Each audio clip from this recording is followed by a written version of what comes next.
बिस्मिल्लाहिर्रहमानिर्रहीम। अस्सलाम वालेकुम नाज़रीन, आप यूट्यूब चैनल देख रहे हैं।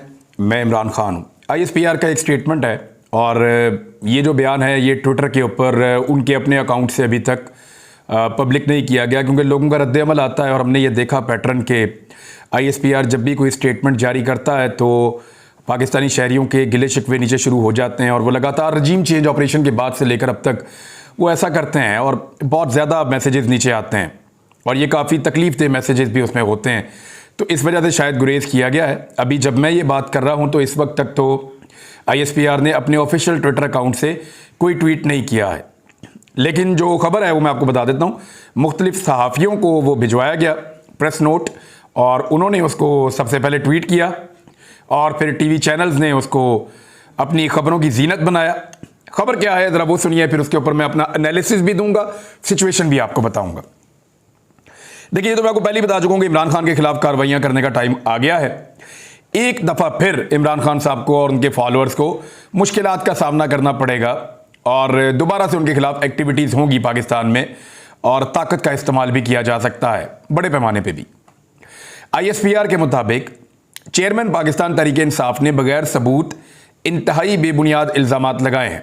ISPR का कहना है कि मुतल्लिका सियासी रहनुमाओं से कहते हैं कि वो झूठे इल्ज़ामात लगाना बंद करें और झूठे इल्ज़ामात के बजाय कानूनी रास्ता इख्तियार करें। अच्छा, ये जो स्टेटमेंट है इसमें इमरान खान साहब का बाकायदा ISPR ने नाम लिया है। अंग्रेज़ी में जारी हुआ है ये प्रेस नोट, लेकिन इसमें लिखा है कि इमरान खान के मनगढ़ंत और बदनीयती पर मबनी इल्ज़ामात काबिल मज़म्मत और नाकाबिल कबूल हैं। बदनीयती भी करार दे दिया और मनगढ़ंत भी करार दे दिया और काबिल मज़म्मत भी हो गए और नाकाबिल कबूल भी करार दे दिया ISPR ने बताया कि मनगढ़ंत और बदनीयती पर मबनी इल्ज़ामात इंतहाई काबिल मज़म्मत और नाकाबिल कबूल हैं। 1 साल से वतीरा रहा है कि फ़ौजी और इंटेलिजेंस अफसरान को टारगेट किया जाता है और सियासी मकासद के लिए सनसनीखेज़ प्रोपेगेंडा किया जाता है। और ISPR के मुताबिक सियासी मकासद के लिए इश्तियाल अंगेज़ सनसनीखेज़ प्रोपेगेंडे से निशाना बनाया जाता है और उसके बाद उन्होंने कहा कि ये जो चीज़ें हैं इनको कानूनी फॉर्म के ऊपर ले जाया जाए और ये भी कहा कि वो खुद भी कानूनी कार्रवाई का हक रखते हैं। अब ये तो हो गया जी ISPR का स्टेटमेंट, ये आपके सामने है, ये अंग्रेज़ी में भी है, उर्दू में भी है, आप इसको देख सकते हैं। लेकिन अब चंद सवालात पैदा हो जाते हैं कि क्या मरीम नवाज़ ने जब नाम लेकर इसी ओहदे पर बैठे हुए एक फ़ौजी ऑफिसर का तस्करा किया और उनके ऊपर बार बार तनकीद की, बल्कि इससे भी ऊपर वाले रैंक पे वो फ़ौजी जनरल मौजूद थे, तो क्या तब इस तरह का स्टेटमेंट आया? नहीं आया। आसिफ अली जरदारी ने जब फ़ौजी जर्नलों को मुखातिब करके इदारे के ऊपर बल्कि अटैक किया, खाली जर्नलों के ऊपर नहीं किया बल्कि एक फ़ौजी जर्नल के बारे में तो उन्होंने बड़े तज़हीक और तौहीन आमेज़ अल्फाज भी इस्तेमाल किए आसिफ अली जरदारी ने, तब भी कोई रद्द-ए-अमल नहीं आया। एक दफ़ा तो आसिफ अली जरदारी ईंट से ईंट बजाकर पाकिस्तान से भाग भी गए थे, तब भी कोई ऐसा सच रद्द-ए-अमल नहीं आया। नवाज शरीफ की दवा एक मामूली सा रद्द-ए-अमल आया था एक मरतबा, लेकिन मुकदमा दर्ज नहीं हुए, नवाज शरीफ के बंदों को मारा कुटा नहीं गया, नवाज शरीफ के घर का दरवाज़ा नहीं तोड़ा गया, पुलिस की जानिब से हुआ, लेकिन ये उस वक्त नहीं किया गया था। नवाज शरीफ के लिए हालात उतने तंग और इतने परेशान कुन नहीं रहे। नवाज शरीफ ने स्टेटमेंट दिया और मामला रफा दफा हो गया, बल्कि कार्रवाई करने से रोक दिया गया। जहां पे मुकदमा दर्ज करवाने थे वो भी नहीं हो सका। क्या ऐसा कुछ मौलाना फजलुर रहमान साहब के बड़े खौफनाक बयानात हैं और उन्होंने ये कहा था कि वो पाकिस्तान की फ़ौज की वो हालत करेंगे जो अमेरिकन की हालत की है तालिबान ने, वहाँ पे अमेरिकी फ़ौज की जो हालत हुई अफ़गानिस्तान में तालिबान के हाथों, ये स्टेटमेंट भी मौलाना फजलुर रहमान ने दिया था। इसके ऊपर भी हमने देखा कोई रद्द-ए-अमल नहीं था। ख्वाजा आसिफ ने जो कुछ पाक फ़ौज के साथ किया, यानी मैं आपको इसलिए कह रहा हूँ पाक फ़ौज के वहाँ किसी एक जर्नैल का उन्होंने नाम नहीं लिया था, उन्होंने पूरी पाकिस्तान की फ़ौज के ऊपर इल्ज़ाम लगाया था और ये इल्ज़ामात लगाए थे कि इन्होंने कभी कोई जंग ही नहीं जीती। ये भी इल्ज़ामात लगाए थे कि ये कौम की हड्डियों पे से गोश्त उतार कर खा गए हैं, इस किस्म का नोच लिया है, यानी पाकिस्तानी कौम के सारे वसाइल भी खा लिए और पाकिस्तान को दिया भी कुछ नहीं। इस किस्म के इल्ज़ामात पाकिस्तान की फ़ौज के ऊपर ख्वाजा आसिफ ने लगाए थे। तब कोई रद्द-ए-अमल आया था? जहाँ तक मुझे याद है तब भी कोई रद्द-ए-अमल नहीं आया था। फिर एक हमारे हैं जी साबिक स्पीकर अयाज सादिक साहब, उन्होंने उस वक्त के पाकिस्तान के आर्मी चीफ के बारे में ये कहा था कि उनकी टांगें कांप रही थी और इंडिया के मामले पे कहा था। इंटरनल मामले में तो चलो मुदाखलत हो जाती है, कभी कोई गिला शिकवा भी आ जाता है आपस में, लेकिन ये नहीं हो सकता कि आप भारत वाले मामले के अंदर अपनी फ़ौज को आप नीचा दिखाएं। ये भी किया था अयाज सादिक ने। अभी थोड़े दिन पहले अहमद मीर साहब ने बयान को ट्विस्ट करके बताया, जो जनरल रिटायर कमर जावेद बाजवा का बयान था। मैं भी वहाँ मौजूद था। जनरल बाजवा ने यह कभी नहीं कहा था कि हमारी लड़ने की सलाहियत नहीं है, या हमारे टैंक जो हैं वो ख़राब पड़े हुए हैं, या हमारे पास तेल बिल्कुल है ही नहीं। इस तरह की बातें नहीं की थी। किसी और मीटिंग में अगर की हो तो की हो, लेकिन जिस मीटिंग का वो हवाला दे रहे हैं वहाँ नहीं की थी। वहाँ जनरल बाजवा ने बातें ज़रूर की थी और बड़ी कमज़ोर बातें की थी, लेकिन ये इस तरह नहीं की थी। और जितनी की थी उतनी मैं बता चुका हूँ, लेकिन वहाँ भी कोई एक्शन नहीं है, कोई ऐसा स्टेटमेंट या कोई ऐसी चीज़ें हमें नहीं मिली, लेकिन यहाँ पे मिल रही हैं। देखिए, मरियम नवाज साहबा का इल्ज़ाम क्या था। उन्होंने एक इरफान मलिक साहब थे जनरल, उनके ऊपर इल्ज़ाम लगाया कि वो मरियम नवाज साहबा को कत्ल करना चाहते हैं और कत्ल कर सकते हैं, उन्हें क्रश कर सकते हैं, और इस किस्म का उन्होंने स्टेटमेंट दिया था। नवाज शरीफ साहब ने भी ये स्टेटमेंट दिया था, और नवाज शरीफ साहब ने वार्न भी किया था। इमरान खान साहब ने भी उसी तरह का एक स्टेटमेंट दे दिया, और इमरान खान साहब ने ये कहा है कि अगर मुझे मारा गया तो उस वक्त इस सीट के ऊपर जनरल इरफान मलिक साहब थे, आज इस सीट के ऊपर जो है वो जनरल फैसल नसीर साहब हैं। इमरान खान साहब ने उनके खिलाफ दे दिया स्टेटमेंट। लेकिन हुआ क्या, उस वक्त कोई एक्शन नहीं हुआ। आज जो है वो इदारे की तरफ से एक स्टेटमेंट भी आ रहा है। तो इससे आप एक बात समझ लीजिए कि इमरान खान साहब के बारे में पाकिस्तान की एस्टेब्लिशमेंट का रवैया बाकी सियासतदानों की निस्बत मुख्तलिफ है। अब इसकी वजह तलाश कर लेते हैं। 2-3 पॉसिबल रीजंस हो सकते हैं। नंबर 1 तो ये रीज़न हो सकता है कि इमरान खान के कहने से फ़र्क पड़ता है और बाकियों के कहने से फ़र्क नहीं पड़ता था।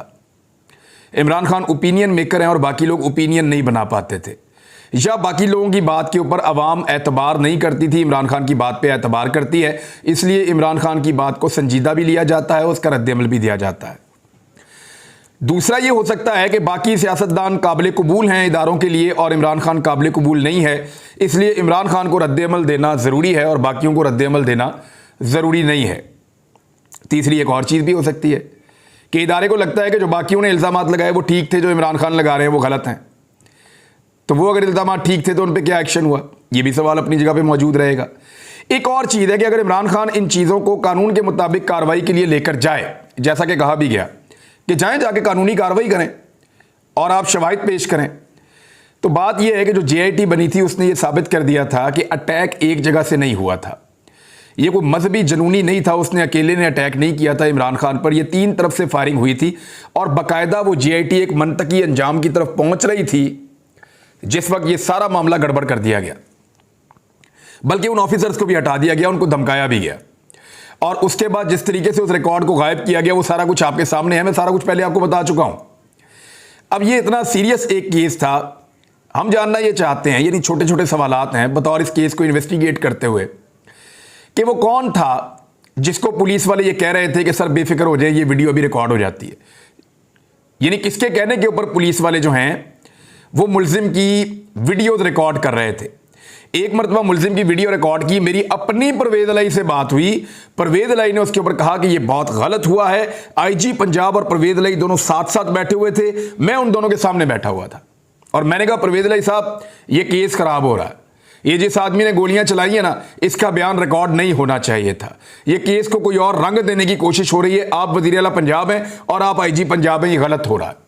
उन दोनों ने मौके पर तस्लीम किया कि ये गलत हो रहा है और अहकामात जारी किए कि इस बंदे की कोई वीडियो मजीद रिकॉर्ड नहीं की जाएगी और जिन्होंने किया है इसको इन्वेस्टिगेट किया जाए। ठीक आधे घंटे बाद उस बंदे की एक और वीडियो रिकॉर्ड होकर आ जाती है। IG पंजाब भी कहता है और वज़ीर आला पंजाब। तो कौन इतना ताकतवर था जो उसकी वीडियो रिकॉर्ड कर रहा था? फिर जहां पे उस बंदे को रखा गया वहां का CCTV फुटेज का रिकॉर्ड भी कोई उठाकर ले गया। कौन ले जा सकता है? पुलिस वाले कोऑपरेट नहीं कर रहे थे, कोई बात सुनने के लिए तैयार नहीं था। जिस DPO को इस्तेमाल किया गया वो DPO किसी जगह पे पेश होकर शामिल तफ्तीश होने के लिए तैयार ही नहीं था कि जो करदा कर लो। अब जब ऐसी सूरत हाल होगी तो फिर तो कोई बहुत ताकतवर आदमी होगा ना।